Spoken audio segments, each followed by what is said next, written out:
ko po simulan ng ating kwento, dalangin ko sa Panginoon na sana'y bigyan tayo ng proteksyon, lakas at yakapin ang mga taong nagdurusa. In nomine Jesu Christe. Amen.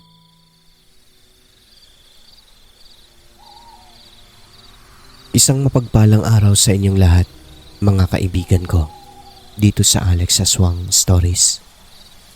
Ngayong gabi ay magbabahagi na naman po tayo ng isang kamangha-manghang kwento at karanasan ng isang lolo ukol sa kababalagan.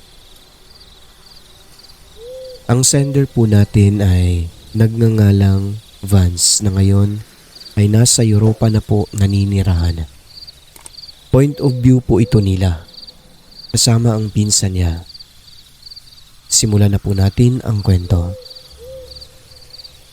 Mapagpalang araw sa inyong lahat. Nais kong magbahagi ng isang karanasan na katotohanan. Tawagin niyo na lang po ako sa pangalang Bador. Taga Cebu City po ako. Hindi ko na lang babanggitin ang eksaktong lugar basta Barangay Sambaguan po ito. At mga totoong pangalan ang babanggitin ko sa kwento na ito. Ang lugar po namin ay matao at magulo. Dikit-dikit ang mga kabayan. Bata pa lamang po kami magpipinsan. Yung lolo po namin ay laging may kausap sa likod ng bahay namin sa harap ng puno ng kaimito at chiko. Subalit hindi po namin ito nakikita o kung sino man yung kausap niya doon. At kapag tinatanong naming magpipinsan kung sino yung kinakausap niya, ang sagot niya lang ay wala. Kumakanta lang daw siya. At kung tatanungin naman po namin ng aming Lola Biding kung sino ang kausap ni Lolo Pitoy, tawa lang ang sagot ni Lola sa amin. Dumating ang panahon na nagbibinata na kami. Late 60s, nasa edad 17 at kasagsagan ng larong Hay Alay. Kung alam niyo po ang laro na yan, familiar kayo. Tumataya po ang lolo namin pero piso lang. Yun pa yung malaking piso.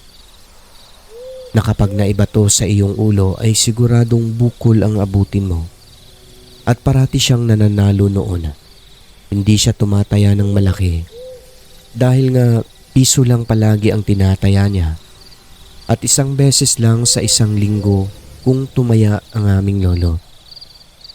Yung mga kababata namin at mga taga sa amin po na kasing edad ni lolo ay may mga pagtataka na rin. Mabait at magaling din po si lolo makisama. Hindi na lang din binibigyang pansin ng ibang tao yung mga pagtataka nila kay lolo. Ngunit wala pong lihim na hindi nabubunyag. Isang gabi, pasado alas 9, nagising ang kapatid ko na si Martin para umihi. Laking pagtataka niya po nang makita niya ang kinakausap ni lolo sa ilalim ng 2 puno. Isang kapri po ito at narinig pa niya ang sabi ni lolo na, "Maura to ang akong pusta, migo." O sa salitang Tagalog, "Yun lang yung tayaan ko, migo." Kapre pala ang kaibigan ng lolo namin na nakatira sa puno ng kaimito at chiko. Kinabukasan, agad ikinuwento ng kapatid ko na si Martin sa mga magulang namin ang kanyang nasilayan. Hindi na sila nabigla at ang sabi lang, huwag ipagsasabi kahit na kanino ang nasilayan. Kahit sa mga kaibigan, wag na wag. Yung mga magulang namin, tsuhin, tsahin, ay alam pala nila ang tungkol sa kaibigan ng lolo namin. Kapre pala ang kaibigan ni lolo. At yun ang nagbibigay sa kanya ng numero na itataya sa Hay Alay. Mayroon pong isang gabi na galing kaming inuman nun magtotropa. Nasa 5 kami At nung pauwi kami ay sobrang ingay po namin at talaga naman pong wala kaming pakialam. Nang mapadako kami sa may puno ng chiko, may biglang nagsalita na ang sabi niya ay huwag maingay dahil marami nang natutulog. At dahil nakainom nga kami, malakas ang loob na sumagot lalo na yung kaibigan namin na si Tumpar. Ang sabi niya, magpakita ka nga para makikita mo ang hinahanap mo. Nang bigla na lamang po may lumipad na palanggana. Yung palanggana po na yero, hindi yung mga plastic. At take note, may kasama pa ito na mga nakababad na mga damit na bumagsak sa amin. Kung ordinaryong tao lamang ang gumawa nun o nagbato, hindi niya po kakayanin ang planggana na may lamang tubig kasama ang mga damit na nakababad dito. Napakabigat po nun. Ang bahay po namin ay 2 palapag at ang bintana po ay sliding, yung kapis kaya. Noong binato kami ng palanggana na meron pang lamang nakababad na mga damit, ay talaga naman pong nagtakbuhan kami magkakaibigan. Nang dahil doon ay mas lalo kaming sobrang maingay. Napadungaw naman si Lolo at Lola sa bintana. Kinabukasan nun ay nagtataka yung mga kapitbahay kung sino daw yung nagbalahura sa nakababad na mga damit nila. Nakapagtataka pa ay ang may-ari ng planggana ay may isang bahay pa na pagitan bago ang bahay nila. So medyo malayo-layo po yun. Paano basta-basta na lang binato ang ganun kabigat na bagay?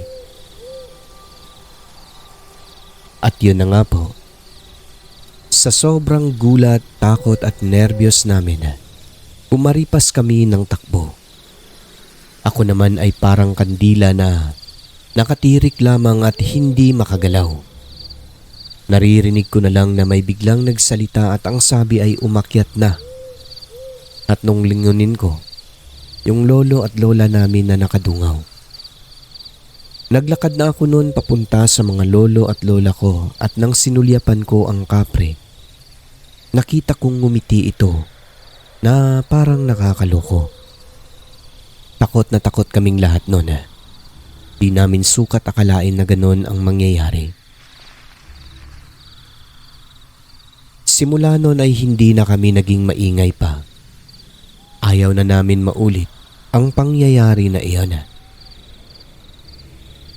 Noong pinaghati-hatian na ng mga kapatid ng lolo namin ang lupa, nagparaya pa ang lolo namin na kahit matapyasan daw ang parte ng lupa niya, wag lang maputol ang puno ng kaimito at chiko, okay lang sa kanya.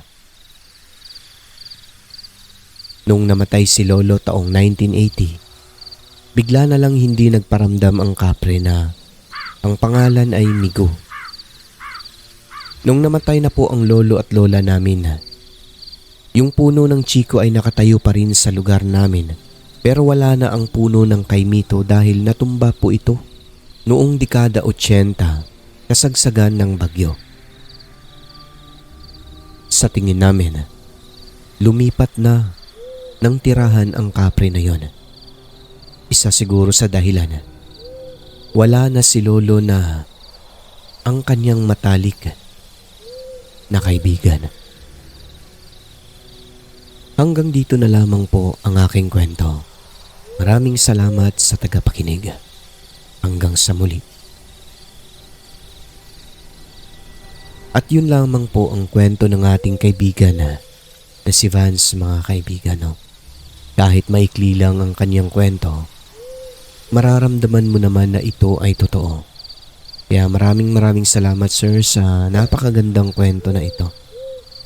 Kayong mga kaibigan, baka meron kayong mga kwentong kababalaghan, isend nyo lamang po sa atin.